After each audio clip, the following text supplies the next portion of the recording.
Blocking someone on OneDrive can help you manage your shared files and maintain your privacy. Follow these steps to effectively block a user. Step 1. Open OneDrive. Launch the OneDrive application on your device or access it through your web browser by visiting the OneDrive website and signing in with your Microsoft account. Step 2. Navigate to Shared Files. Once you are in OneDrive, locate the Shared section in the left sidebar. Click on it to view all files and folders that have been shared with you or that you have shared with others. Step 3. Find the user.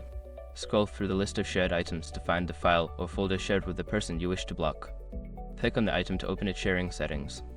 Step 4. Manage sharing permissions. In the sharing settings, look for the option that lists the people with whom the item is shared. Find the name of the user you want to block and select the option to change their permissions or remove their access. Step 5. Remove access. Confirm the action to remove the user's access to the shared file or folder. This will effectively block them from viewing or editing the item in OneDrive. By following these steps, you can successfully block someone on OneDrive and take control of your shared content. If you have further questions or need assistance, feel free to consult the OneDrive Help Center.